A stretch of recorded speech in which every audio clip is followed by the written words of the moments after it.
এটা অসম্ভব কথা ছিল ওদের কাছে। রাসূলুল্লাহর মেন কথা এবং ইসলামের মূল কথা হলো কি, লা ইলাহা তারপরে ইল্লাল্লাহ, আগে না, লা ইলাহা, কোনো মাবুদ নেই, লাত নয়, উজ্জা নয়, মানাত নয়, হবল নয়, ওয়াদ নয়, সুয়া নয়, এগুস নয়, ইউক নয়, নাসার নয়, কেউ নয়, ইল্লাল্লাহ, একটি মাত্র আল্লাহ। এই কথাটা কত কঠিন লাগবে এই মানুষগুলোকে, এবং লেগেছে।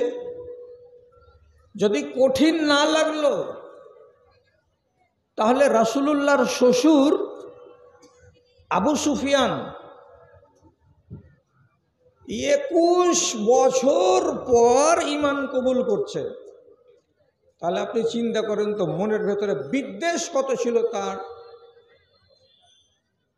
আপনি চিন্তা করেন, রোজ দিনকার দেখা মানুষ, শুধু কোরআন নাজিল হওয়ার আগে পর্যন্ত কত মাখামাখি আর কত মোহাব্বত।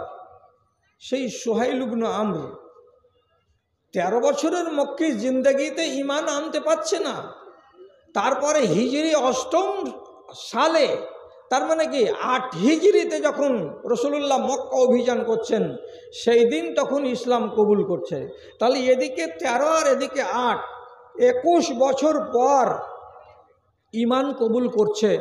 এতদিন ধরে তাদের অন্তরটাকে নরম করতে টাইম লেগে গেল।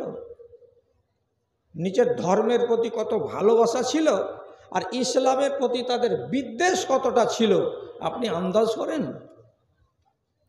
এই লা ইলাহা ইল্লাল্লাহ এই কথাটা চারটিখানি কথা নয়। হাটে যেমন হাঁড়ি ভেঙে দেয়, বনে যেমন আগুন লেগে যায়, ঠিক সেই রকমই এটা একটা ব্যাপার। তার জন্য নবীজিকে বলা হয়েছিল, আপনি প্রারম্ভিক কালে লুকিয়ে লুকিয়ে ইসলাম প্রচার করুন, জনসমক্ষে নিজেকে আনবেন না। তাই তিনি প্রথম বছর, দ্বিতীয় বছর, তৃতীয় বছর একটানা লুকিয়ে লুকিয়ে দিন প্রচার করলেন। তবুও কিন্তু মানুষের কাছে এই বাণীটা পৌঁছিতে অসুবিধা হয়নি। কিন্তু তারা শত্রুতায় নামেনি। কেন নামেনি?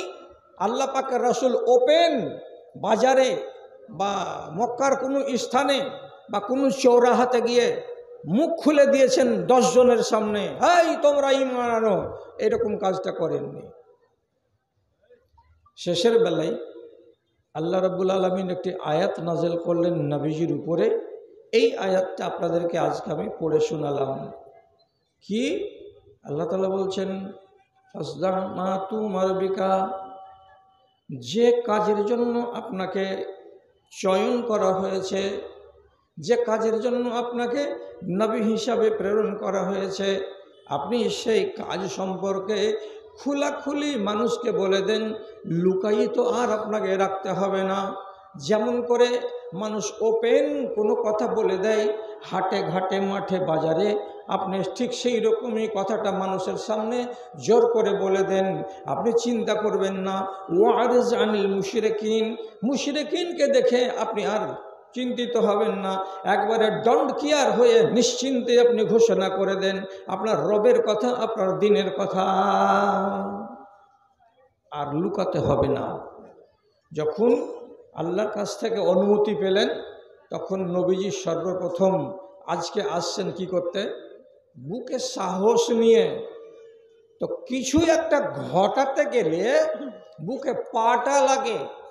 কোন একটা ইতিহাস যদি দেশে রচিত হয়, তো তার পেছনে কি থাকে? মানুষের একটা জেদ থাকে, মানুষের পণ থাকে, মানুষের একটা সংকল্প থাকে। পরে যা হবে হবে, দেখা যাবে কি হবে, আর না হয় লোকে মারবে, কি হবে, আর না হয় আক্রমণ করবে, দেখা যাবে পরে। এইরকম যখন মনের ভেতরে জোশ তৈরি হয়ে যায়, তখনই মানুষের দ্বারাই কোনো না কোনো একটা ইতিহাস তৈরি হয়। রাসূলুল্লাহ সাফা পাহাড়ের কিনারাতে গেলেন, আর যাওয়ার পরে সর্বপ্রথম আজ মক্কার মানুষগুলোকে আওয়াজ দিলেন। আওয়াজটা কিসের দিলেন? ভয়ের কালে যেমন আওয়াজটা হয় ঠিক সেই রকমই। যেমন আমাদের এখন এই যুগে আরোগুলো হয় না, আগেকার দিনে এগুলো হতো বা হয়েছে। মানুষ বিপদের কালে জোর করে আওয়াজ দিত, দৌড়াও যে অমুকের বাড়ি আগুন লেগে গেছে, এই যে লম্বা হাঁক।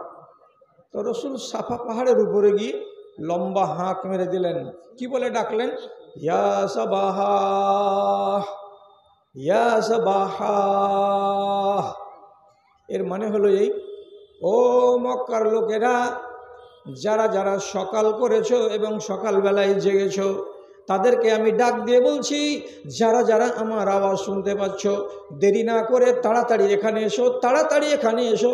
বিপদের সংকেত আছে, আমি বিপদের সংকেত তোমাদেরকে শোনাবো, জানাবো, তার জন্য ডাক দিয়েছি তোমাদের, এসো। বিপদের আওয়াজ শুনে একটা দুটা 10টা 20টা 30টা 40টা 50টা লোক সাফা পাহাড়ের কিনারায় হাজির। কি হলো, কি হলো, কি জন্য ডাকলে তুমি? তো রাসূলুল্লাহ শুধু একটা হিকমতের কথা বললেন। কথাটা হিকমতের। কি বললেন?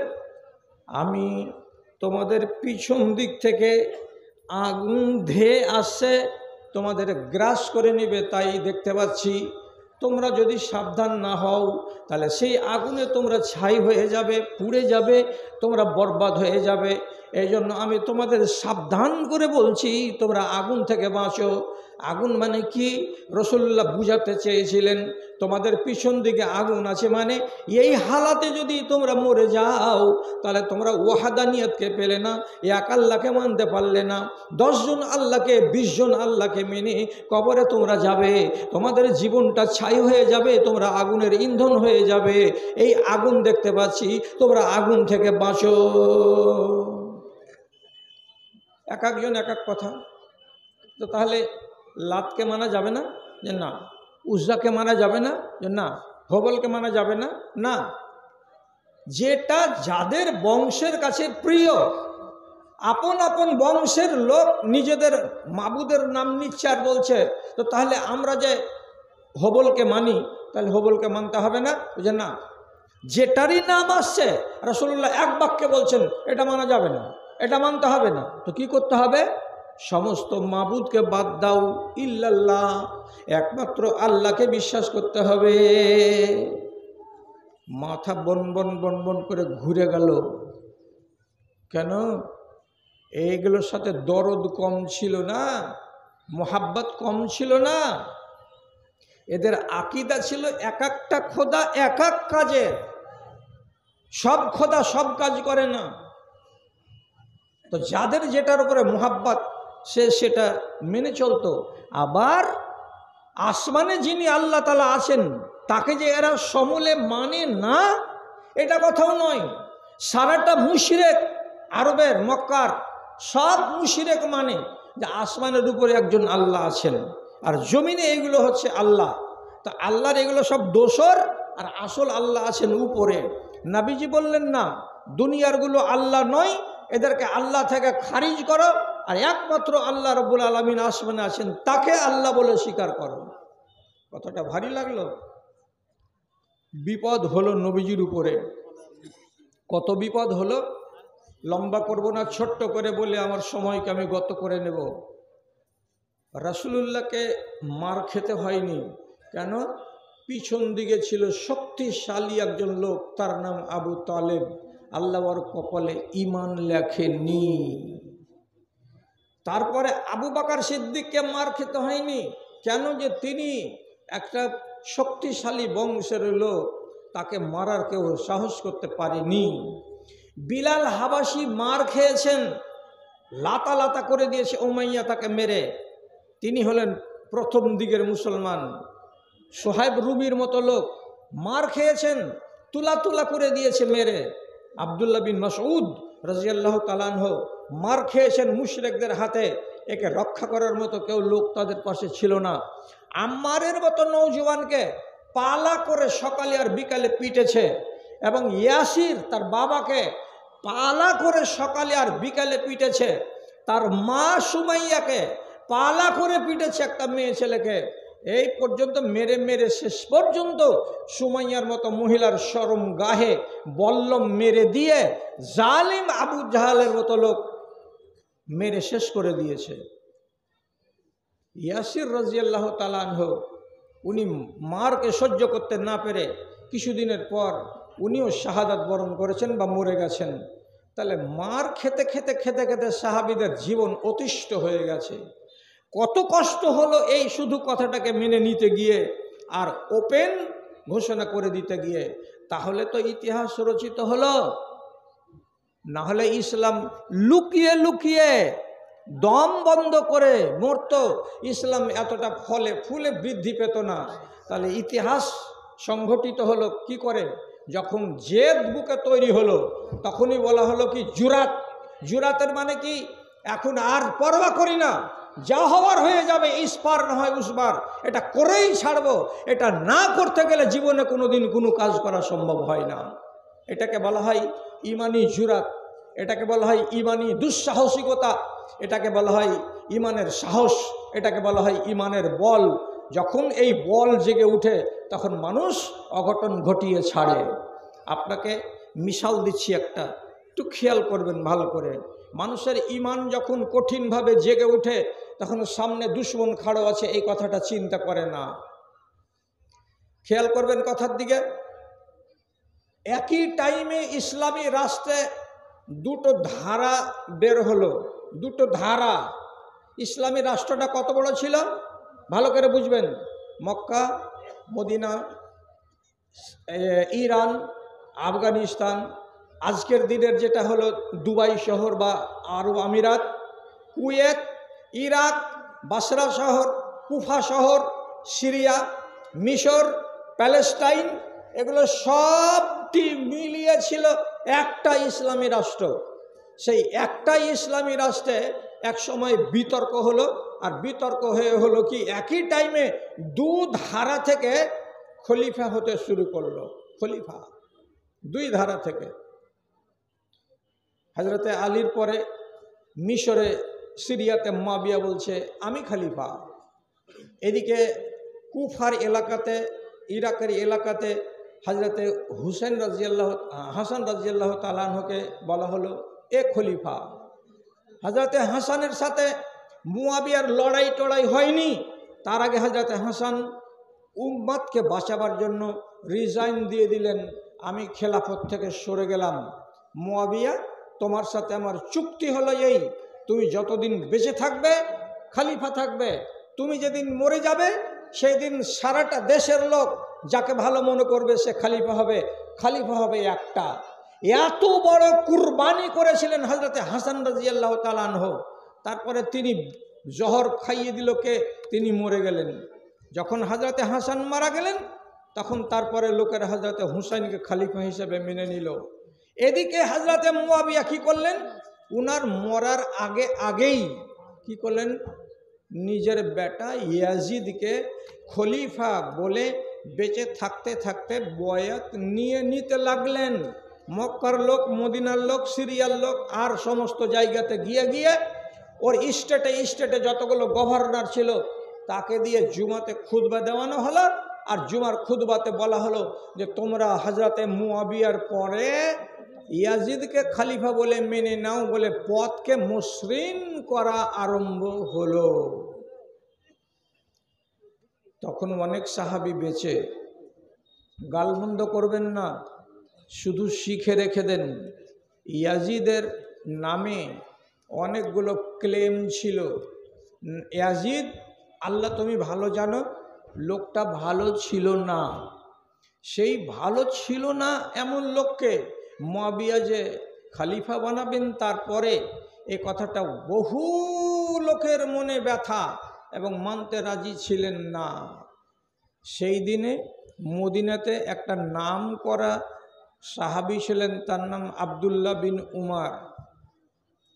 আব্দুল্লাহ বিন উমার যদি উল্টে যায় তাহলে ব্যাপার খারাপ হয়ে যাবে।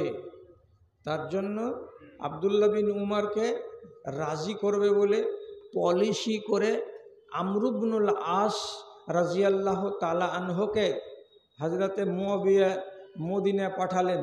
দিয়ে বললেন আপনি এর সাথে কথা বলুন, এমনভাবে কথা বলুন যাতে বুঝতে পারা যায় যে আব্দুল্লাহ বিন উমার খলিফা হওয়ার জন্য রাজি আছে এবং আব্দুল্লাহ বিন উমার আমার বেটা ইয়াজিদকে খলিফা বলে মানতে নারাজ আছে, এই কথাটা যেন তার পেট থেকে বের করতে পারা যায়, আপনি এইভাবে তার সাথে যান, আলোচনা করুন। আমর ইবনে আস মদিনায় এলেন, নির্জনে বসে আব্দুল্লাহ বিন উমরের ভিতরের কথাটা বের করার জন্য উনি তখন বলছেন এই কথা, ও খালিফার বেটা, তার মানে কি উমর রাদিয়াল্লাহু তাআলা আনহু আপনার বাপ জবরদস্ত খলিফাগত হয়েছেন, তার আপনি বেটা, আপনাকে রব্বুল আলামিন অত্যন্ত যোগ্যতা সম্পন্ন মানুষ বানিয়েছেন। আমি কানে কানে বলছি আপনাকে, আমার নাম আমর ইবনুল আস, আমি ডানকে বাম করে দিতে পারবো, আমি বামকে ডান করে দিতে পারবো, আমি এত বড় পলিটিশিয়ান, আমাকে দাহিয়াতুল আরব মানে আরবের সবচাইতে বড় রাজনীতিবিদ বলা হয়। আপনাকে একটা কথা বলছি, দয়া করে আমাকে জবাব দেন, কি আপনি খলিফা হন না? আপনার বাপের যারা ভালোবাসার লোক দুনিয়াতে আছে সবাই আপনাকে সমর্থন করবে, আপনি শুধু বলেন না যে আমি খলিফা হব, পথ পরিষ্কার করা আমার দায়িত্ব, হয়ে যান, খুব কাম দিবে, কিন্তু এটা ছোট মোটো পদ নয় খলিফা হয়ে যাওয়াটা। তো হযরত আব্দুল্লাহ বিন উমর বলছেন, সারা দুনিয়ার মানুষ যদি আমাকে মেনে নেয়, ইল্লা সালাসাতু আরাজিন, কিন্তু তিনটা ন্যাংড়া কিংবা তিনটা কানা যারা বাড়ি থেকে বের হতে পারে না, এই তিনটা ন্যাংড়া ব্যতীত সারা দুনিয়ার মানুষ যদি আমাকে খলিফা বলে মানতে রাজি থাকে, তবুও আমি ওই চেয়ারে বসতে যাব না। আমার রাজনীতিতে লোভ নেই, আমি পদ চাই না, আমি যেমন সাদাসিধা জীবনগত করছি আমি এই রকমই জীবনটা চাই।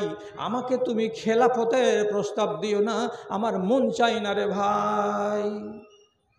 সব মানে, তিনটা ন্যাংড়া বা কানা মানে না, এরকম যদি পরিস্থিতি হয় তবু আমি খলিফা হব না। তখন আমর ইবনে আস বলছেন, এর পেটের কথা তো পেয়ে নিলাম, এ তো খলিফা হবে না, তাহলে দ্বিতীয় কথাটা একবার বলে দেখি কি বলছে ও। তো দ্বিতীয় কথা কি, লাউ আন্নান নাস কাদ জামাউ আলা বাইআতি রাজুলিন, সারাটা এলাকার লোক, মিশরের, সিরিয়ার, ইরাকের, বাসরার, মক্কার, মদিনার মেজরিটি পার্সেন্ট লোক যদি একটা ছেলেকে প্রতিনিধি হিসাবে বা মুসলমানদের রাজা হিসাবে মেনে নিতে রাজি হয়, তো তাহলে সেই লোকটাকে আপনি রাজা হিসাবে, খলিফা হিসাবে মানবেন কি মানবেন না? তার হাতে আপনি বয়াত করবেন না করবেন না? তো বলছে মুয়াবিয়া তো আছে, তো মুয়াবিয়া থাকতে থাকতে আর কাকে মানুষেরা খলিফা হিসাবে আগামী দিনে মানবে যে তার উপরে আমাকে বয়াত করতে হবে? তখন খুলে বলছে যে মুয়াবিয়া রাদিয়াল্লাহু তাআলা আনহুর বেটা ইয়াজিদকে দুনিয়ার মানুষেরা খলিফা হিসাবে আগামী দিনে চাইছে মানতে, আপনি খলিফা তাকে মানবেন কি মানবেন না এবং তাকে বয়াত করবেন কি করবেন না? উনি তখন ভদ্রভাবে জবাব দিয়ে বলছেন, যদি লোকটা ভালো হয় তাহলে আমি তাকে মেনে নিব, আর লোকটা যদি ভালো না হয় তাহলে আমি তাকে মন থেকে ঘেন্না করব, আর বাস আমি বিদ্রোহ করব, আমি লড়ব, আমি প্রতিবাদ করব, এগুলো কিছু বললেন না। উনি বললেন যদি ভালো হয় তাহলে কবুল, আর যদি মন্দ হয় তাহলে আমি আমার ভাবনা নিজের কাছে রাখলাম।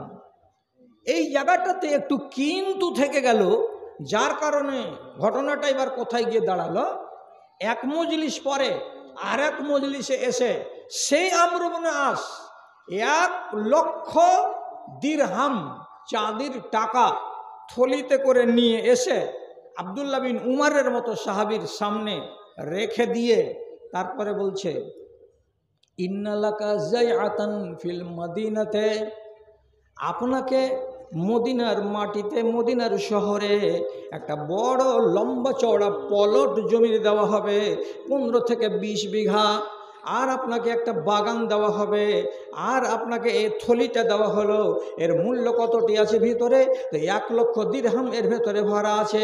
এতটি জিনিস আপনাকে আমি দিচ্ছি, 1,00,000 দিরহাম, মানে 1,00,000 দিরহাম চাঁদির টাকা দিচ্ছি, আর 25 বিঘা চাষের জমি দিচ্ছি, আর আপনাকে একটা বাগান দিচ্ছি আমার পক্ষ থেকে। এই জিনিসটিকে নেন, আর নেওয়ার পরে নিজের মুখটাকে বন্ধ করেন, আর বলে দেন এই কথাটা, আগামী দিনে হযরতে মুয়াবিয়ার পরে ইয়াজিদকে যদি খলিফা বানানো হয়, তো তাহলে আমি তাকে আমার না সাদ্দাক না, অর্থাৎ আমি মেনে নিলাম, আমার আপত্তি নাই বলে আপনি ঘোষণা করে দেন। বলে দেন। এই কথাটা যখন বলে দেওয়া,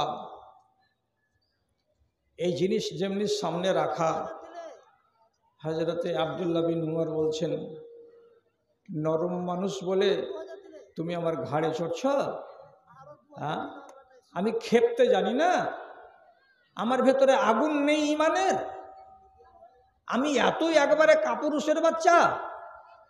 সাথে সাথে আরবিতে বলছেন, এলাইকা আন্নি, এক্ষুনি বেরিয়ে যাও আমরু ইবনে আস, আমি জানি তো তুমি হলে ডান হাত। কার? তো মুআবিয়ার। তোমাকে আমি পরোয়া করি না, এখান থেকে চলে যাও। ইন্না ঈমানি লায়সা বিদিনারিকুম ওয়ালা বিদিরহামিকুম, আমার ইমানটা তোমার দিরহামের বিনিময়ে বিক্রি হবে না, আমার ইমানটা তোমার দিনারের বিনিময়ে বিক্রি হবে না, আমার ইমানটা তোমার এই বাগানের বিনিময়ে বিক্রি হবে না, আমার ইমান 25 বিঘা জমির বিনিময়ে বিক্রি হবে না। এটা খেলনা নয়, খেলনার পাত্র নয়। আমি জোর করে ঘোষণা দিচ্ছি, এতক্ষণ আমি নিজেকে লুকিয়ে রেখেছিলাম, আর লুকিয়ে আমি রাখবো না। আমি মুআবিয়া রাদিয়াল্লাহু তাআলা আনহুর পরে তার ছেলে ইয়াজিদ যদি খলিফা হয়ে যায়, তাহলে মক্কা মদিনা থেকে পালিয়ে যেতে হয় সেটাও ভালো, কিন্তু ওর মতো ছেলেটাকে আমি খলিফা বলে হরগিজ মানব না। এতে যা হবে আমার কপালে তাই হয়ে যা। কিনতে এসেছো আমাকে?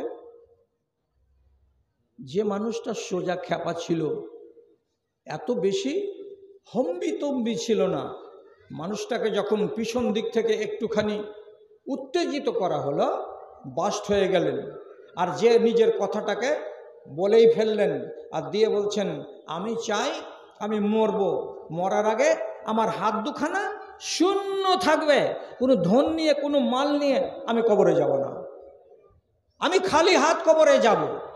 এলান হয়ে গেল চারিদিকে যে এই পরিস্থিতি। হযরত আব্দুল্লাহ বিন উমর রাদিয়াল্লাহু তাআলা আনহু এর ব্যাপারে তোমরা সবাই জানতে পারলে, তাহলে উনি যে নিজের সিদ্ধান্তটা জানিয়ে দিলেন সারা দুনিয়ার মানুষকে যে আমি এই মতের লোক, তিনি রিস্ক নিয়েছিলেন, তাহলে তো ঝুঁকি নিয়েছিলেন, তাহলে তো ঝুঁকি না নিতে গেলে জীবনে কোনোদিন কোনো কাজ করা যায় না।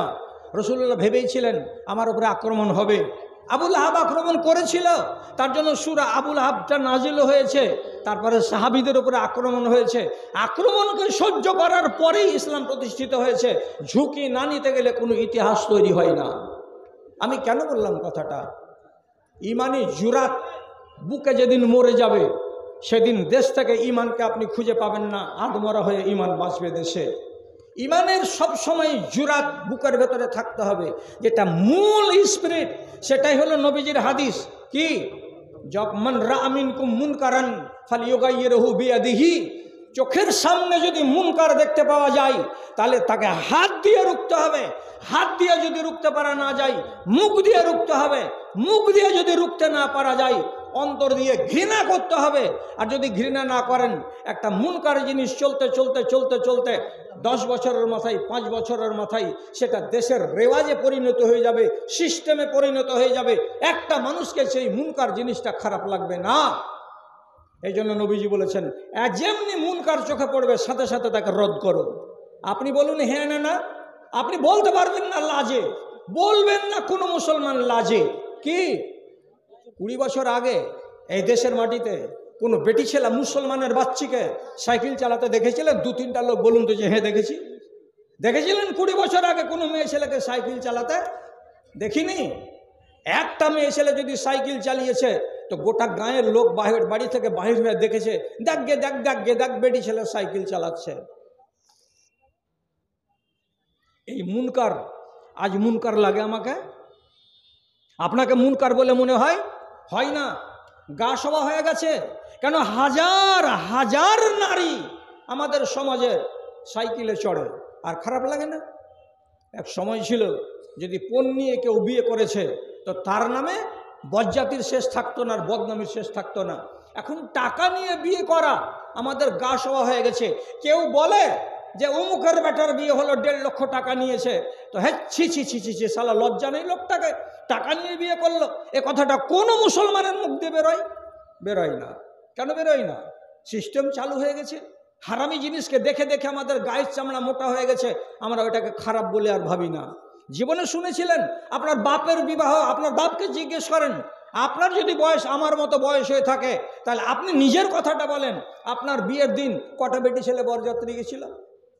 210টা বরযাত্রী গেছিল কি? যায়নি। তখন গরুর গাড়িতে চড়ে 15 থেকে 20টা করে বরযাত্রী যেত, মেয়ে ছেলে যেত না।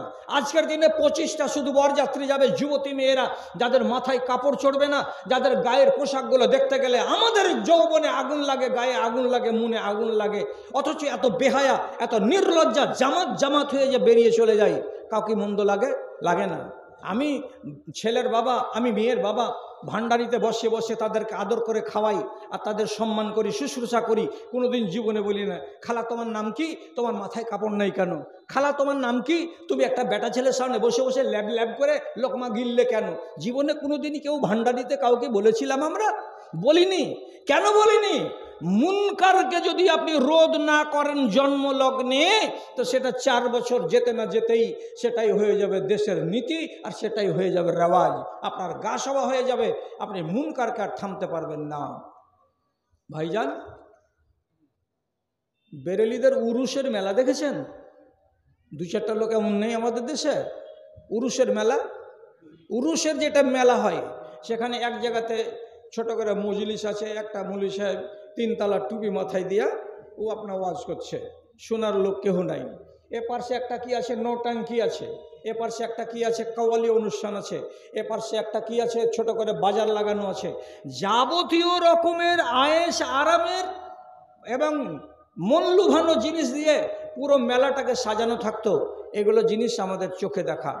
আর আমাদের মুসলমান আহলে হাদিস বেরাদারির যেগুলো জালসা, সে জালসাগুলো হতো দিনের বেলায়, এবং মানুষেরা এসে জালসা শুনে মাগরিব হতে হতে বাড়ি চলে যেত। বড় জোর কিছু লোক থাকতো এশা পর্যন্ত, তারপরে এশা হতে হতে জালসা শেষ, মানুষেরা সব বাড়ি চলে যেত। আমি ছোট ছেলে, আমার চোখে দেখা, বিশনপুর হাটখোলাতে জালসা হয়েছে। গিয়াসউদ্দিন হাবরি হবে মেন বক্তা। আসরের পরে মাগরিব পর্যন্ত তাকে টাইম দেওয়া হয়, এবং অন্য একটা বক্তাকে মাগরিব পরে দেওয়া হয়। তারপরে লোকজনের টিকি পাওয়া যায় না। এখনকার দিনে সিস্টেম বদলে গেল, সারা রাত হবে জালসা, সারা রাত। মুসলমান, আস্তে আস্তে তোমার উপরে বিদাত যে চড়ে নিচ্ছে ঘাড়ে, তো তুমি টের পাও না। সারা রাত জালসা চালাবে। তোমার কোন বাপ বলেছিল, কোন হাদিস পড়ে বলেছিল যে বসে বসে সারা রাত জালসা শোনো, আর ফজরের বেলায় পিছন দিকের কাপড়কে গলা পর্যন্ত উঠিয়ে দিয়ে মারো লম্বা করে নিত, তোমাকে জামাতে যেতে হবে না? এত বড় জেহালত কে করবে? আমার কওম করবে। করতে গিয়ে তুমি কি করলে? দিন হাসিল করলে না, দিনকে তুমি বাড়ি থেকে তাড়িয়ে দিলে। খেয়াল করনি? আজ এমনও জায়গা আছে, যখন আমাকে আরামগাহ থেকে বের করে জালসার স্টেজ পর্যন্ত নিয়ে যাবে, 5টা লোক লাগছে রাস্তা পরিষ্কার করতে, না হলে হেঁটে একাই যাওয়া যায় না। এত ছেলে আর এত মেয়ে রাস্তাতে হুড়োহুড়ি করছে, আল্লাহ হিফাজত করে কওমের। তাহলে সেইটা জালসার নামে অনুষ্ঠিত হয়েছে, এত বড় মেলা, এটাতে কি আপনাদের কল্যাণ হবে? এটাতে কি আপনাদের কোনো ইমানের লাভ আছে? যেখানে ছেলে আর মেয়ে একাকার বাজারে ঘুরছে, সেখানে তো ইমান নষ্ট করার ব্যবস্থা আমি করেছি। কে? আমি। তা আমি নিজামিয়াওয়ালা, আমি নিজামিয়ার কমিটি, আমরা নিজামিয়ার পরিচালক মণ্ডলী, আমরা অনুমতি দিয়েছি যে তোমরা এগুলো করো আর আমরা এগুলো করি। রেহাই দেবেন আল্লাহ তাআলা? জগিং করবেন তো, আবার ওইখানে এই চাক্কা ঘুরবে রথের মেলার মতো, সেটাও। আবার প্লাস্টিকের খেলনা দিয়ে বাজার গরম করবে, সেটাও। কওমকে বলে বলে বলে বলে এখন পরিস্থিতি কি দাঁড়িয়েছে, ফেসবুকে লেখালেখি চলছে, সবাই বলছে বক্তারা নির্লজ্জ, বক্তারাকে লজ্জা নেই, বক্তারা কেন বয়কট করে না, বক্তারা যদি বয়কট করে তাহলে এগুলো বন্ধ হয়ে যাবে। এটা পাগলামি নয়? আমার বাড়ি মালদা আর আমি গেছি মুর্শিদাবাদে, ওখানকার লোককে আমি বয়কট করতে যাব যে না আমি তোমার জালসায় যাব না, তুমি এগুলো বন্ধ করো, তাহলে আমার দ্বারাই হবে না আপনার দ্বারাই হবে? কি করে হলো ভাদু মাদ্রাসার দ্বারাই, কি করে হলো আজকে ফালাহুল মুসলিমিনের দ্বারাই এই ইতিহাসটা রচনা করা? আজকে আসছি তো মনে হচ্ছে একটা ইসলামী জালসাতে যাচ্ছি, রাস্তাতে কোনো গ্যাঞ্জাম নেই, রাস্তাতে কোনো ভিড়ভাড় নেই, ঠেলাঠেলি নেই, হুড়াহুড়ি নেই, গুতাগুতি নেই, মেলা নেই, আসবাবপত্র নামিনি, বেটি ছেলের খেলার বাজার নেই, বেটি ছেলের সামান বিক্রির কোনো দোকান নেই। এটা না হলো ইসলামী জালসার চিত্র? কওমের বরবাদি জেগে উঠেছে চারিদিকে, মানতে পারবেন না, মানতে পারবেন না। কিন্তু অ্যাকচুয়ালি যারা আল্লাহ তাআলা নজর দিয়েছেন দেখার, তারা দেখে নিয়েছেন যে কওমের বরবাদি কিভাবে হচ্ছে।